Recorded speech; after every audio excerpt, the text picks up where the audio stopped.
Hello, hello, hello, viewers of the Carmen Branje Show. Welcome to the third live episode of the Carmen Branje Show.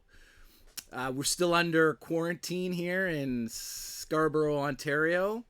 So it's given me time to do all this extra podcasting work, which is like, I guess it's not so bad. Today we have a crazy good show. We have a real author, like a book author. That's pretty crazy. I don't know how we convinced this guy to come and talk to us, but here, Tom Greever is here tonight to talk about his book. So that is super, super cool. It's the first time we've had an author on the show. But before we get started with things, I think we need to, get the beverages lined up. I ran out of Corona beer last week. I haven't really been looking. I don't mind Corona that much. It's not my favorite in the world, but this will work just fine. So cheers to everyone out there still under quarantine. There seems to be some light at the end of the tunnel. Maybe here in Ontario, some of the stores are starting to open up. Probably the kids won't be going back soon, but who knows. Anyways, I think we should, let's start the show.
So I don't know if I'm ever really going to be going back to the office because my meetings lately have been really amazing. Like they've been efficient and like productive, and I haven't, aside from like the chit chat and the getting to know you talk with my coworkers, I haven't really missed out a lot in terms of going to the office. So for example, Twitter here has basically said that a good portion of their workforce is going to be working from home permanently. And I think that's just going to cascade across all sorts of digital work, right? Like there's no reason. So, even ignoring the extreme cost of keeping an office going, right, just the leasing alone, think of the societal cost of like keeping the GO trains running, keeping the highways cleared so that millions of office workers can drive from their homes every day and go sit in front of a computer in like downtown Toronto. Okay, so that's one major change. I think, I'm probably going to go back to the office. I work for Loblaw Digital. We probably will head back at some point in some fashion. But I think, if we're going to take this as some indication of what's happening, Twitter is probably leading the way a little bit. And I don't know. I'm not sure if we're really going to be going back to the same office that we left. Right? We might be going, it's like that old saying, you can never return home or something like that. You know what I mean? Once we come back, it's going to be really different. Now, for me, I also I teach a little bit. I've been teaching at York University. I was teaching at Guelph University this winter. Actually, I just ended a course right before the lockdown, and so like California State University, they're going to do all their classes virtually online in the fall. So they're looking ahead quite a lot. And, I was talking with some other instructors that I work with, and they're saying, like, really, when you think about it, what is a school, right? It's a building that you come to. That's one part of it. It's a brand. But really, I taught a lecture last week online with Zoom, and I felt it went really well. Like, I had a good time doing it. I had lots of, similar to this, I had lots of control. I could put up images and all sorts of cool things like that. And so, really, I think people are going to be thinking, why are we going back? Why are we all gathering in this building, spending thousands and thousands of dollars to hear a person talk that I can hear just from YouTube or whatever? And so I don't know. I think it's we're gonna be returning to a different world. I think that's probably the only prediction really we can make. Nobody knows what it's gonna look like, but things are gonna be different. Hopefully for the better. I think maybe hopefully the parts that we realized that weren't as good as we thought they were back when everyone was out, that maybe we'll get rid of those and we'll keep the baby, let's say, right, and not throw everything out. But who knows? It's going to look a lot different, and certainly I'm open to doing more remote stuff, and I think a lot of other people are too. I wouldn't mind though heading back to the bars and having a few pints with my friends and the odd workplace get together, etc. Okay, so I think I've blathered on enough. We had a little audio problem earlier on, but I think we are better now. Let me know in the chat if you can hear everything okay. So what I think we'll do is we'll bring on our first guest, Scott Sears. Scott is a product designer out in Halifax, Nova Scotia. And we're going to talk about all sorts of things in regards to product design and UX design. So, ladies and gentlemen, Scott Sears. Hello, Scott. Is you there? I'm here. Excellent. How are you, sir? Yeah, I didn't have beer tonight, but beer. I managed some wine. What kind of Eastern Canadian are you? You got to be drinking beer. No, like Keith's. Isn't that what you guys drink? No, I'm into the craft beers now. Oh, craft beers. Okay. Yeah, Okay. yeah, Okay. IPAs, and the Cool. real IPAs. So work's still busy with all the Corona stuff, working from home, and Yeah, it's funny that you mentioned yeah, it's pretty much game on normal for us. I was working at home 50% of the time anyway, so yeah. um, but yeah, it's an adjustment. It's just sort of like I went to the office for certain things and then came home to get work done. Now I'm getting work done, and the family's around, the kids are around, and homeschooling, and yeah, so it's been a challenge. But yeah, you get into a groove after a couple months, I hope, right? Get Yeah, outside. I feel like I'm in a groove now, but I would, like I said, I wouldn't mind being let out like once a week, maybe. You Yeah. know, but all right. Well, we were chatting earlier this week about a few things. One of them was about how to time box design, right? In the last couple years, well, let's say so sprints. When did Scrum and sprints and all that agile stuff come out? Like, let's say 20-ish years. Oh no. 15 maybe, like So early 2000s when it started coming, and that started as a development thing, right? yeah, It's a way to organize development, and I think the designers were kind of sitting over in the corner and they were looking at the developers doing all this cool stuff. They're like, oh, Scrum, Agile, that sounds cool. And they're like, we can do sprints too, right? And now a lot of design work is being time boxed in something called a sprint, right? So there's the Google thing. Google has their Google Labs prescriptive Monday, Tuesday, Wednesday, Thursday, Friday, quote unquote, capital D, capital S design sprint, right? But then there's also, I've seen just 2 weeks of work basically called a sprint. You know what I mean? And yeah. so I think there's two things there. And so let's And there's the introduction.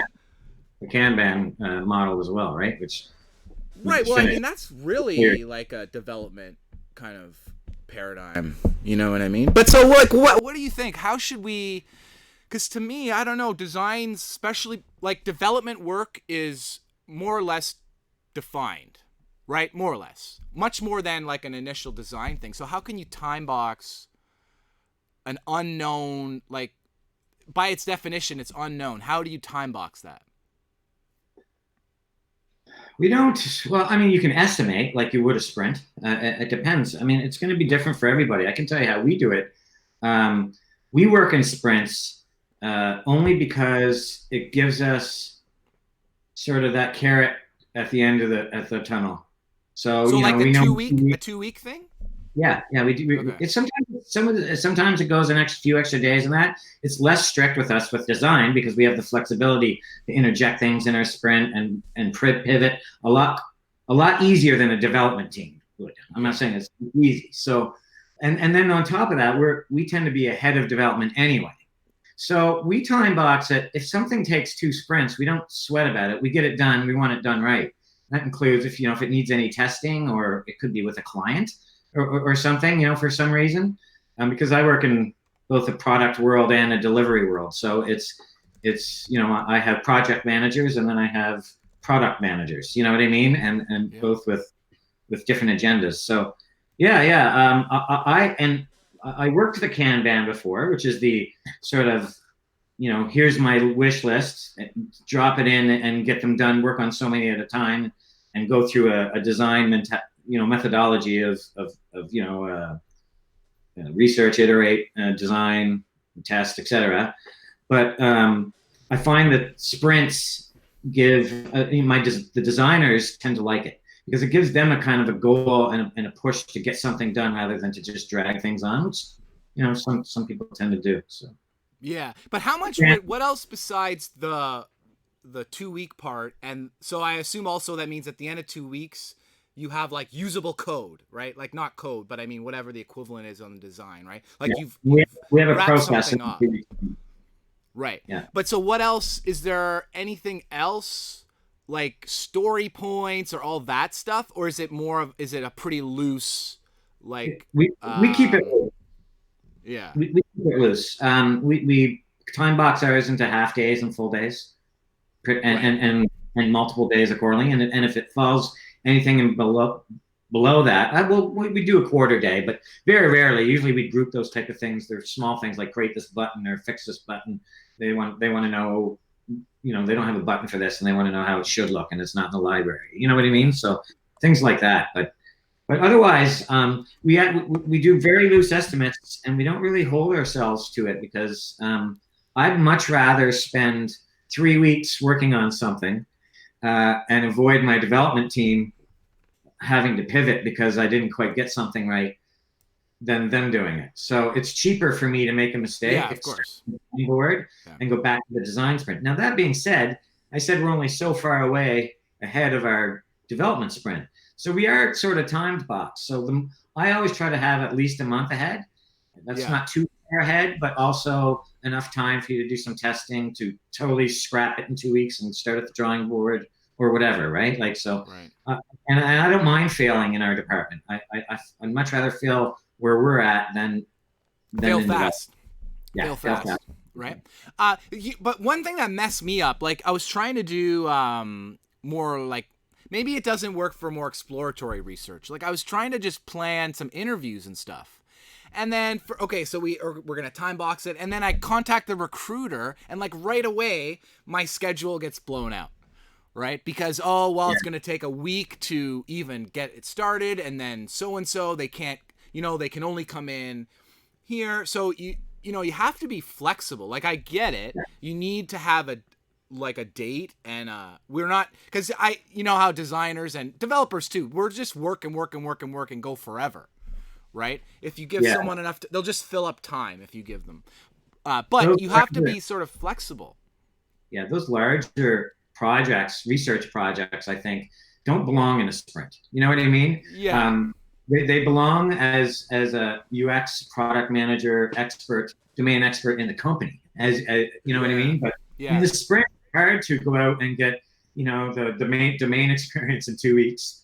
And you know what I mean? So you concentrate on the feature and the value and all that other stuff should have been done ahead of time. Right. So testing is also limited. So I do, there's quicker ways to do testing rather than building a full prototype. There's click tests or first click tests, A/B tests, quick card sorting tests and stuff like that you can do to test things, you know what I mean, on an earlier stage like that. So yeah. I think maybe discovery type stuff needs to be more decoupled from the machine that's like cranking out. It's more production stuff. Like we know the user now. It's just, and we know kind of what we need. Like we need a form or something here, more or less, and then someone needs to decide what that's going to look like, more or less. Yeah. Exactly. I think that's kind of the picture I've always had in my head. Yeah. Cool. Very cool. Very cool. So what are you working on right now? Are you working on any interesting projects? Yeah, I am actually too. Okay. I can't talk about the clients or anything, but sure. We're one of them is a mobile self-care app for telcos. So, as an example, Bell or Rogers or somebody, you'd have their home app. You can manage your accounts and billing and usage, like for telcos. Yeah. And then the other piece of that, experience is the in-store experience. So we've got Greet and Queue management software that works as a web app, works on tablets, and is responsive, and then we can transfer customers from the Greet and Queue into a point of sale system and order building system.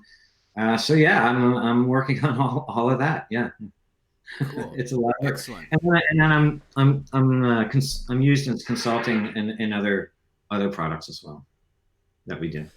On this kiosk. The last week I've been elbow deep into Figma. Have you used Figma much?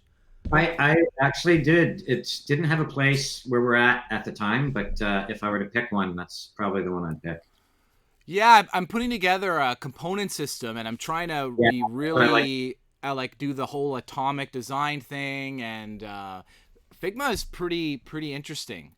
And I found some good plugins to help out, and I've been really getting dirty. It's been a while since I've been down to the bare metal, The prototyping tools have really come a long way in the past 2 years. Like although I heard the Figma one is buggy and it crashes a lot, unfortunately. It did at first. I haven't tried it yet, but that's how I didn't. Part of the reason why I didn't use it, actually. I remember now. Because I was trying out a few of them and then wound up sticking with XD. It just happens to be a fit for what we're doing and the amount of resources that I have. However, Figma is very powerful. Yeah, and there's another one I liked too that I didn't get into it much, called Proteo. Proteo.io. I think it's for mobile only. But I liked that too as well, because you could tap into real data with it as well, mock data. Yeah. Okay, cool. So I think we should bring our esteemed author on now, and so I'll send you back to the green room, Scott, and maybe we'll bring you back in after, and we'll have a three-way at the end. Sound good? All right. Cheers. Okay, let's see here. I gotta get my view here. Make sure, doing double duty, producer and host. Okay, welcome Tom Greever to the Carmen Branje Show. Thank you, sir, for coming on. Hey, Carmen. Yeah, thanks for having me. Cool. How are you? Doing great. I mean, as great as anyone can, given the circumstances in the world, right? Yeah, exactly. I'm getting used to this interface, talking to people like this, for sure. Yeah, it's getting. I think everyone's video conferencing skills are hopefully are increasing. I know that was a big. I like to work from home before, and the worst thing was if more than one person was hosting the meeting in a real room. If that's it and you're remote, you're done, right? Because they just use someone's laptop microphone, which picks up about 2 feet, and they can't really hear you. You can't hear or see anybody. But when everyone's online, it's actually not so bad. Yeah, and we're all becoming professional muters now. We don't have to put that on our resume. It doesn't set us apart anymore, right? Everyone's figured that out by now. Very true. All right, well, I came across your book and some of your YouTube videos a while ago, and I was very, very intrigued. I hadn't read your book, but I did in the last week, and honestly, I think it's kind of recommended reading. I'm definitely going to recommend it to my students in my course right now. It was for me one of those. It was it's the biggest thing that's always lacked for me. Right, I've always been a kind of I've been a computer geek most of my life, and I like working with the machines, right? And machines, when I tell a machine what to do, it just does it, right? It's very quick, it's very cut and dry, and the machine's always listening to me. And so that human side of having to convince people, I don't think I've developed that enough. And your book really, really gave me some great insight around that. So tell us a little bit, like what's this book all about? What are you trying to get across in articulating design decisions?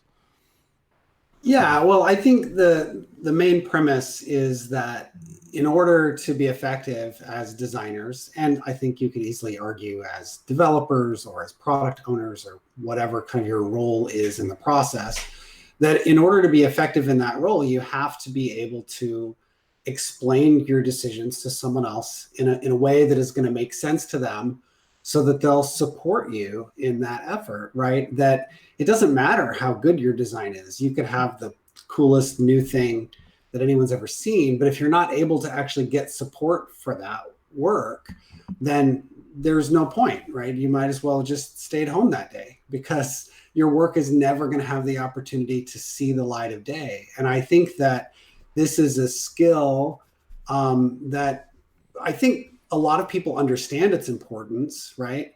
But I'm not sure how deliberate we are in applying kind of practice and purpose to it in our daily work.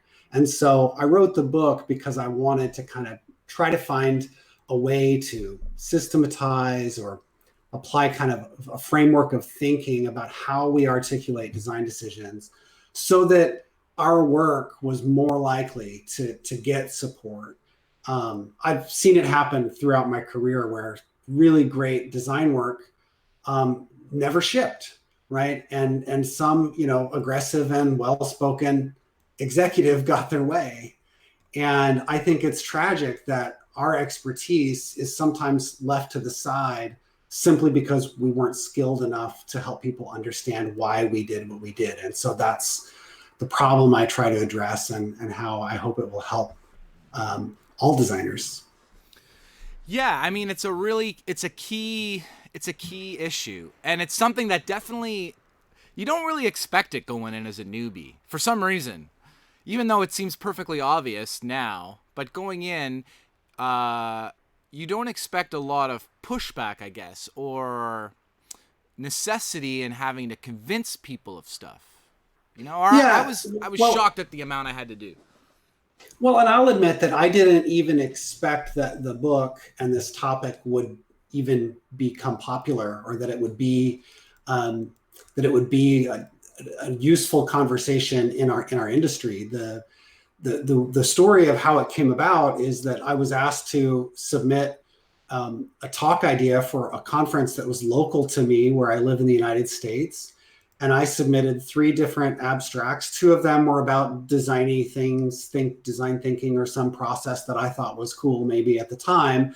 And the third one was just kind of this random thing that I called articulating design decisions. And I was like, I think I'm pretty good at being articulate, and maybe there's something there. But of the 3 that I submitted, that one seemed like the most boring. It was the most mundane. It was like, this is something I've done every day of my career.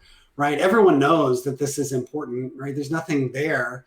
Naturally, that's the talk that they picked out of the 3. And so I was tasked with coming up with a talk to kind of support this. And that sent me on this journey of kind of trying to pick apart my own process and think, okay, well, how do I articulate myself to, my own stakeholders and clients?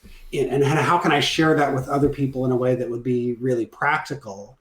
And the response has been overwhelming. I mean, even at that one conference, people were like, oh my gosh, this is something that, we didn't learn in school, or, I've had all these same experiences. It was super validating for a lot of people, right? And I think everyone's been there. Everyone feels the pain. And so anytime you have kind of a way of approaching it, I struck some sort of a nerve for a lot of people that were like, yes, this is a problem. I know I've experienced it, and you put it into words, right?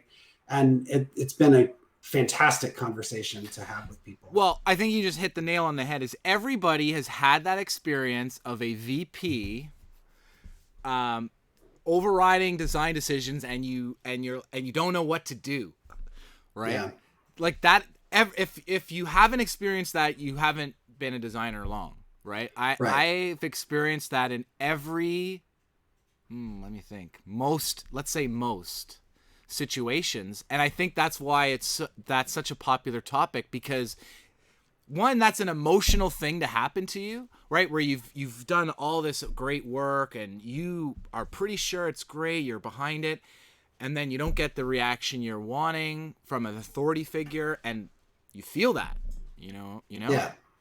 Yeah. Well, and we have terms for this too, right? You may be familiar with what some people call the swoop and poop, which is this idea that like some executive is going to swoop in and like crap all over our work, right? I've also heard it referred to as like the hippo, which is like an acrostic for like the highest paid person's opinion or something like that, right? And one of the things that I would put forward is that, maybe part of our problem is that we're comparing our stakeholders to large fat animals who shit all over our work. Like maybe that approach isn't working for us. Maybe we need to find a better way. And so one of the things that I put forward in the book is that, we talk a lot about having empathy for customers or users, right? Oh, if we could just have more empathy for them, we'll build better products. And one of the points I try to make is in the book is that if you don't have that same kind of approach and level of empathy for your own stakeholders, for the people that actually hold the keys to your success, right, then you're not going to be successful. And so we have to learn how to have empathy for them too, right? We can't consider them as the bad guy. It's right. It's not a fight. It's not us versus them, right? We need to come to the table prepared to understand their perspective and present our work in such a way that it's actually going to meet their needs as well.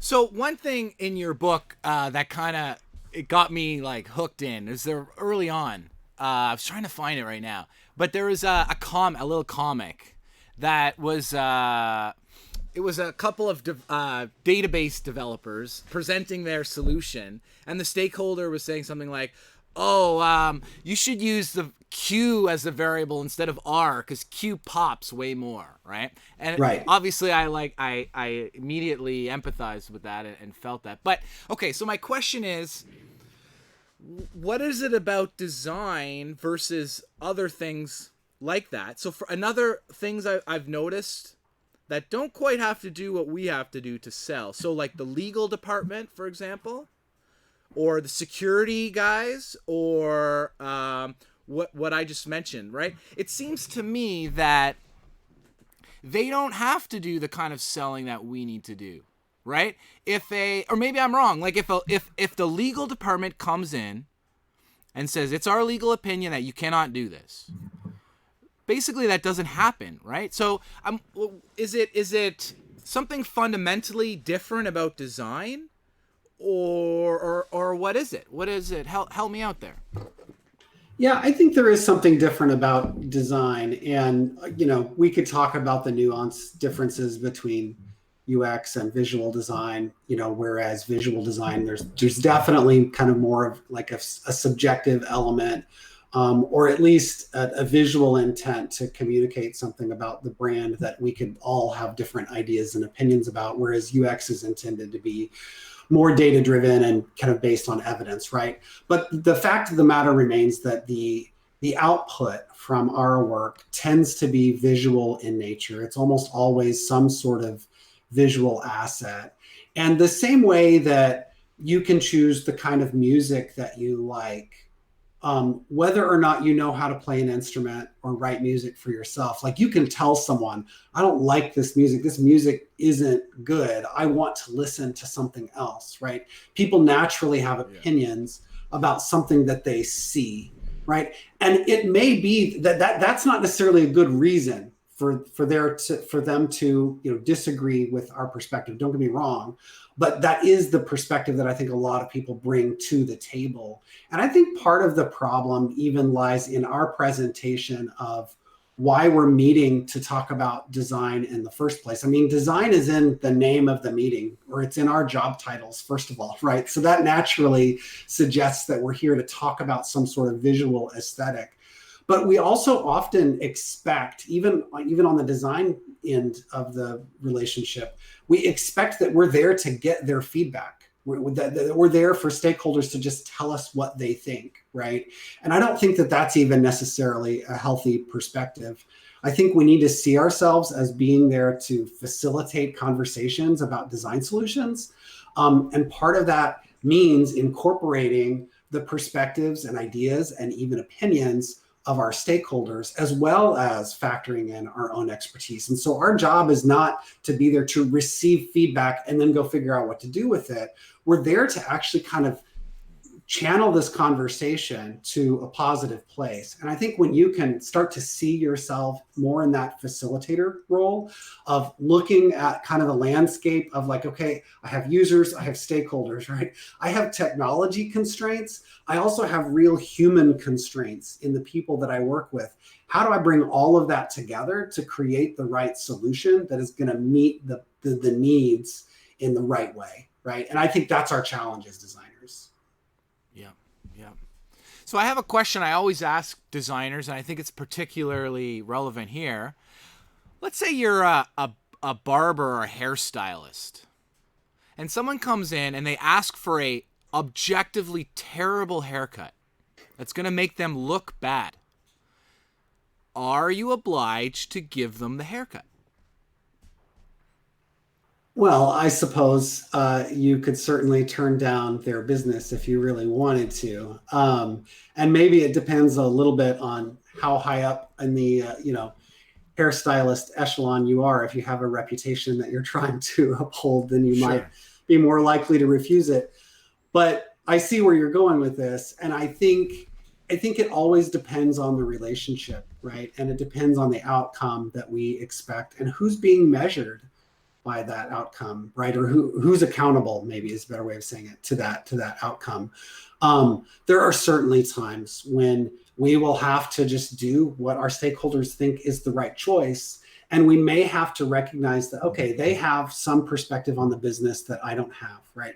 They may be more accountable to the outcomes on this particular part of the project than I am. And there is a level of trust that goes both ways there, right? But on the other hand, it's absolutely appropriate for us to surface what we believe to be the risks or the consequences of doing it that way. And if they still choose to do what they believe is right against our own expertise, then we have to be willing to allow them to live with those decisions, right? And we still have to design around that. Going back to constraints, all design is about constraints, right? We are trying to solve a problem with a given set of constraints. And our failure to see that as one of the constraints, I think, is part of the problem. Okay. So I guess it's sort of like like back to the law thing. If you're a lawyer, you can't, I don't know, I'm not a lawyer, but I guess you can't make your client plead guilty, right? If you're like, you know what? All of my experience says if you go to court, you're going to jail for 20 years. You should take the 5, right? Yeah. They ultimately they need to make the decision. And what happens in those cases sometimes, that client goes and finds another attorney who does align with their perspective, right? And so, you know, I don't think it's taking it too far even to suggest that there's a certain amount of even just like chemistry and instinct that's at play here too, right? Like, I mean, part of it is learning to be in relationships with other people and working with them in a way that's productive and effective. And it's absolutely true that sometimes those relationships simply aren't working. And that's a hard pill to swallow. I think that's a hard conclusion to come to, but it absolutely is part of it. Yeah, I guess some lawyers just say, I can't be your, or no, can they? Are they allowed to do that ethically? Say, I can't be your lawyer? I don't know. But I get it. At some point, you just have to say, I don't know, we don't see eye to eye here, and that's it, right? So. Right. Yeah, and I do occasionally have that question from people who are like, well, what do I do if I tried everything, I did everything in your book, and I think I'm doing it all right, and I just have completely unreasonable people that I'm working with? Like, okay, well, I mean, you have to weigh for yourself, like, what's more important to you in that case. And don't get me wrong, I'm not saying we should all just quit our jobs because our stakeholders want their own way. I actually think that the right solution is to figure out how to meet their needs in a way that isn't going to completely ruin the user experience. I think there's almost always a path to that. Yeah, exactly. I mean, if I quit my job every time a stakeholder wanted to go the other way, I wouldn't be employed very long. Exactly. You got to work with people, right? That's right. That's the big secret. So, hey, at the end of your book, towards the end, one of my section I saw, I was like, oh, I love this section, was it's sort of on the other side, because most of your book kind of talks about how designers should, you know, how we should behave, how we should approach things, how we should be thinking. But then you kind of have a section at the end that's like how the other people should be thinking and behaving. And I think that's really good too, because there's two things here, right? We got to be careful about how we articulate things, but people need to know, especially professionals, right? I think it's different than when you're working with like clients, right? Or just hiring you versus especially when you're in-house and everyone you're working with is a professional. I think it's right that we can expect some difference from them. So I think one of my favorites was number 2, which is don't provide solutions, right? Tell us about the problem you see, describe the issue that needs to be addressed. Don't tell us what to change first. I love that. I've said that myself a lot of times. What I find you have to do is walk it back, right? Because people like to talk in solutions. It's hard to talk in problems, right? Yeah. So if a stakeholder gives me a solution, what I try and do is walk it back to the problem and say, oh, I see. We'll work together. Are you trying to solve this part? And then move forward from there. Right. And I think that you've hit a key point and one of the major themes of the book, which is that part of our job is trying to uncover the real problems, right? The problems that our stakeholders are trying to solve, the things that may be going on in the room that we don't understand. You know, people are going to give you all kinds of prescriptive advice, right? And we have to kind of learn to read between the lines. And it's not inappropriate to ask them directly, hey, I understand you prefer to have this thing over there, but why doesn't it work to have it over here? What problem are you trying to solve by suggesting we do it that way? You can ask them that directly, and sometimes it will kind of flip a switch for them and allow them to start talking in a frame of kind of usability, right? Which is what we want. It's too easy for people to say, move it over here, make it bigger. I don't like this, right? And we have to help our stakeholders move toward talking about like what's going to be effective, right? Like what's actually going to solve the problems. Yeah, for sure. Okay, I think maybe it's time we should bring back old Scott, and maybe we can further this discussion. Scott, are you still there? Yeah. Alrighty. Bringing you in. All right, Scott, tell us about the time when a VP told you your design was shit. Not this job, of course. Your last one. Yeah, no, not this one.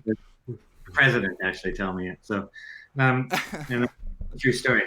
But I'm actually lucky. We're like I was telling you earlier that my VP actually gives me and our product manager a lot of respect and leeway with that. He asks me what's best. So we're very another reason why I'm lucky to work where I work. I had a point there. Another thing that you said, it also provides value, right? So, or does the feature that you're going to do provide value? So that loudest voice sometimes crying out for a feature might be a great idea, but not only is it, does the idea itself have any value to what the product is? Might be a great idea, might be a great feature, so it might pass all those check marks. If it has no value and somebody else needs this, and a higher demand from the customer, then why would you put that first? And I think that those people that overbear those decisions for designers wind up with egg in their face a lot. And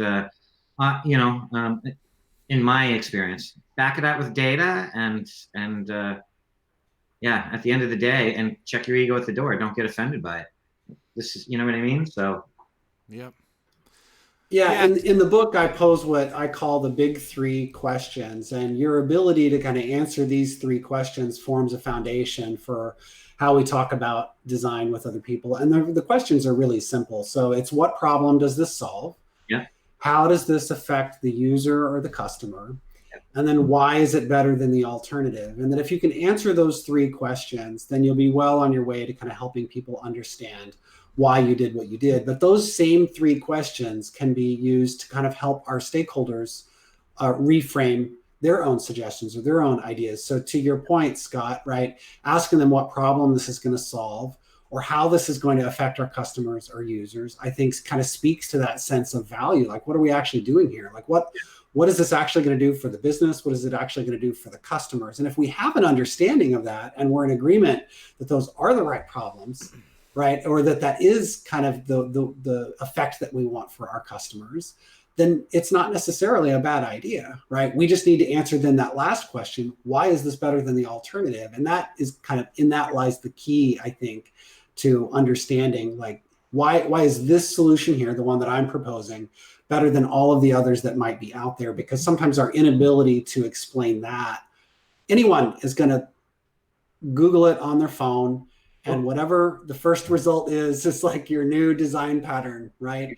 And we need to be aware of what alternatives exist. Perhaps we've even tried them and we have an understanding of why what we're proposing is going to work better. It's going to create that value and solve those problems in a better way than what we expect our stakeholders might bring to the conversation as well. Yeah, I agree. Hey, let me ask you guys this. So let's make a split between design for like clients and design, in-house design, right? So like I work for Loblaw Digital, biggest company in Canada, right? We got 20 designers, 300 people work in the office versus more of an agency model. Would you say that the stuff in your book applies more so to the agency model where you're dealing with new clients all the time versus an in-house model where, I was kind of alluding to this before, you're working with other professionals that should be a little more in tune with that list you have at the back of your book. What do you think about that?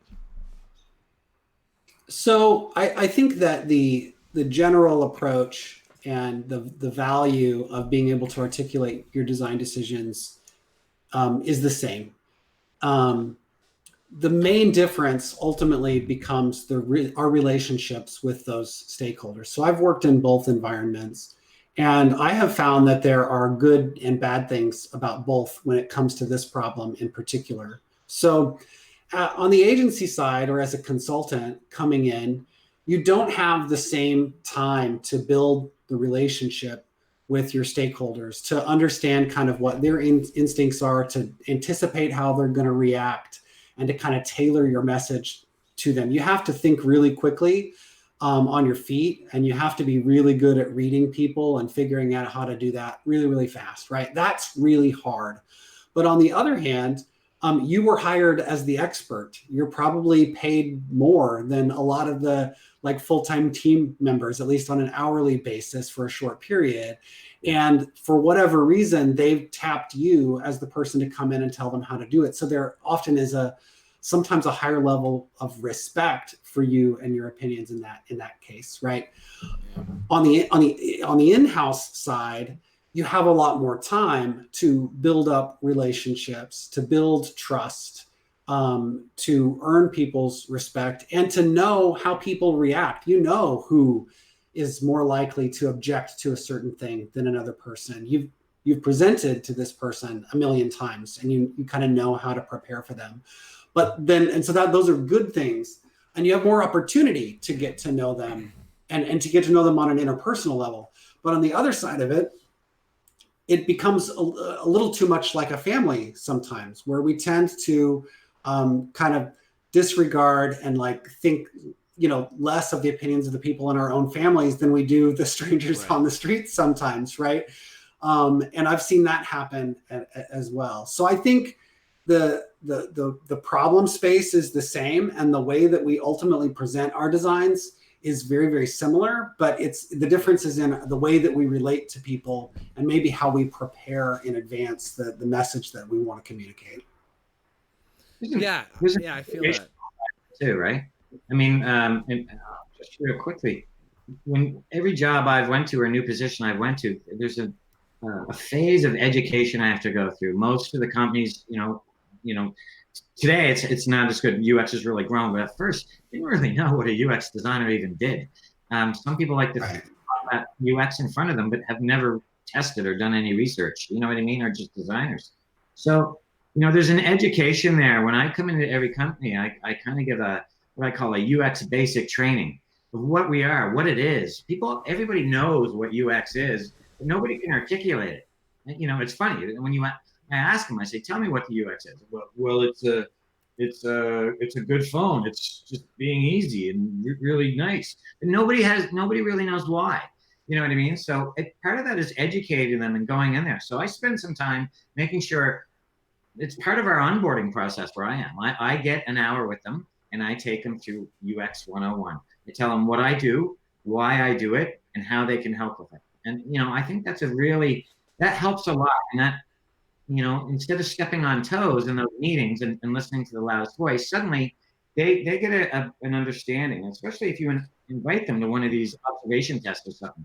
They really see the value of the voodoo magic that you do. You know what I mean? Because, we present it in graphs and like you said, your book, how you articulate it is a big deal of it, part of that. So I think education is a big piece. Yeah, you're absolutely right, because a big part of a breakdown in communication is not having the same kind of shared vocabulary or shared understanding of kind of what the role is and what we're doing.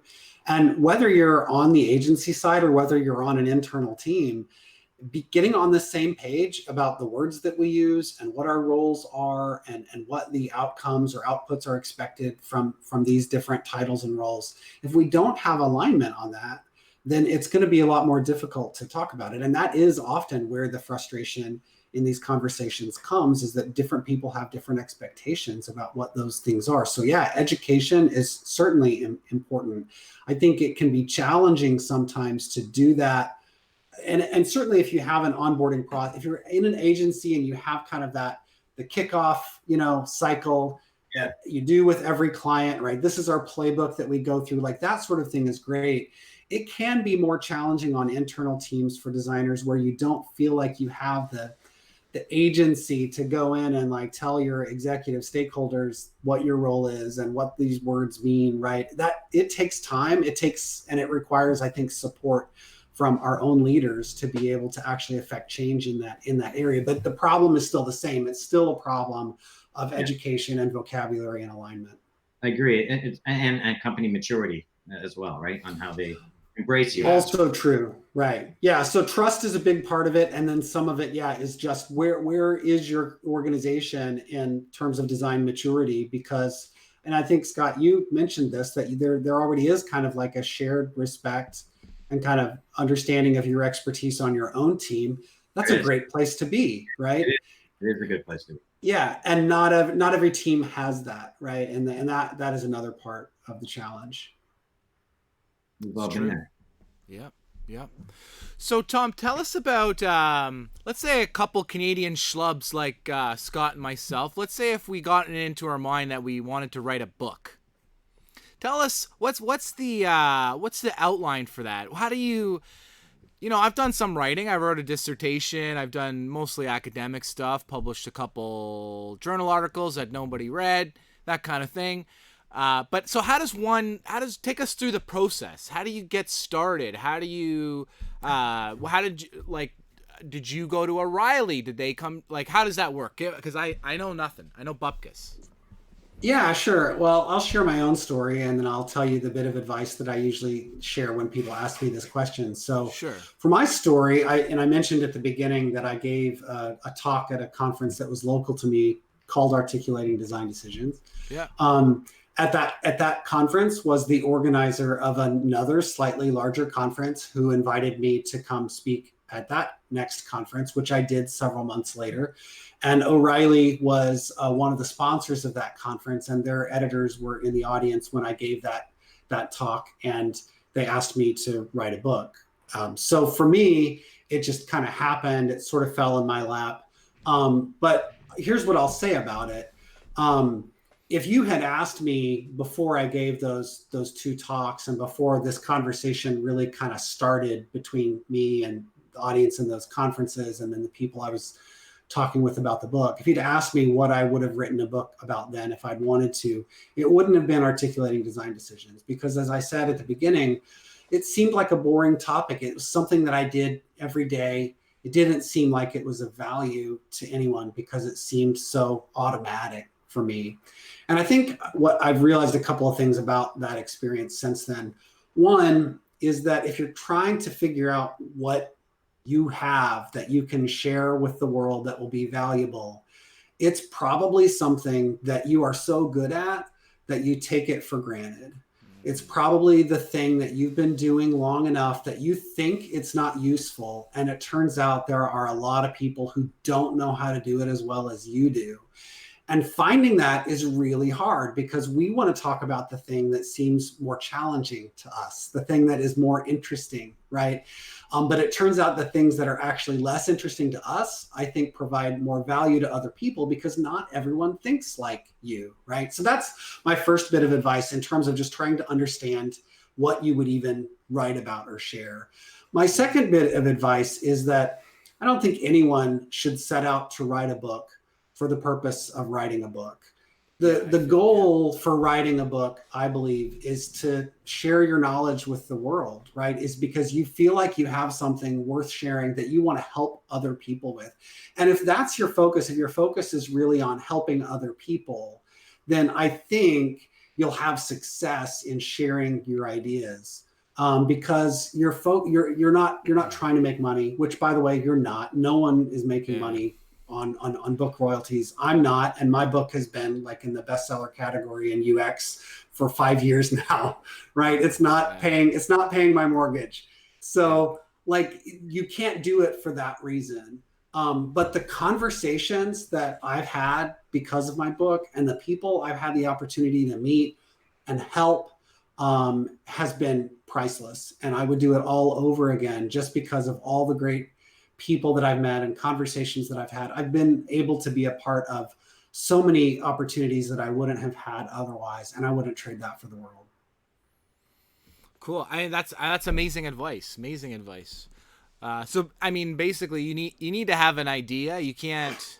I think a lot of people do that with a few things. You know, they wanna do the thing because they've seen a picture of it or something, or they get in their head, oh, that'll be cool to do, and they don't really have the real foundation to see it to the end. But yeah, that's great advice. I don't know. I love writing. That's the thing, and I'd love to do it. But I that's it. I need to find my whatever that is. I haven't found that yet. But maybe through this podcast, maybe we'll stumble on it. Who knows? Well, and I started this journey by giving a talk at a local conference, right? And that's a great way of understanding if the ideas and the content that you want to share are worthwhile. You'll know from talking to people at a conference. You'll know if you write that blog post and lots of people are sharing it, or if it generates a discussion, right? And that's a great way to kind of start and vet free and cheap, share your ideas and see what happens. So yeah. Cool. Scott, what do you think? Should we write a book, man? Yeah, let's do it. You got any ideas? Yeah, let's do a sequel to that last book you posted. What was it? Who, me? Fuck UX or something? What? Oh, that last O'Reilly parody that you. Oh, what was that? Let me see here. On live YouTube. Oh yeah, here. Oh fuck, the acid is kicking in. Let's do part 2 of that. That would be good. Maybe we could write about being Canadian designers. Maybe is there something? A couple of hosers drinking beer, designing experiences. That could be a book. Like I was saying earlier, that sounds really boring and mundane. So that might be a great place to start. There you go. Know. We could take the whole Bob and Doug McKenzie angle. Cool. Well, you know what? It's getting up to the hour, and I don't want to take up too much of your time. But thank you guys both for coming out. This is a really good conversation. I learned a lot personally. I hope the people that were watching now live and eventually, right, YouTube will save this forever, so this will be up there. I hope they learned something too. Yeah, nice meeting you, Tom. Yeah, nice meeting you guys. Thanks so much for having me. Stay healthy down there in the U.S. Yeah. Hopefully Illinois it works out well, and people don't rush to the bar first night. Yeah, for sure. Well, I won't be, so you can count me out of that. All right. Good to hear. Okay, again, thanks a lot, guys, and have an excellent night. You too. Cheers. Bye. Okay, see you later. Alrighty. Okay, that is the Carmen Branje Show, ladies and gentlemen. I think aside from a little audio hiccup earlier in the show, which totally killed my amazing comedy bit, that's what happens when you gotta be host and producer. I can't do a million things at once, I can do a lot of stuff, but I can't really do it all at once.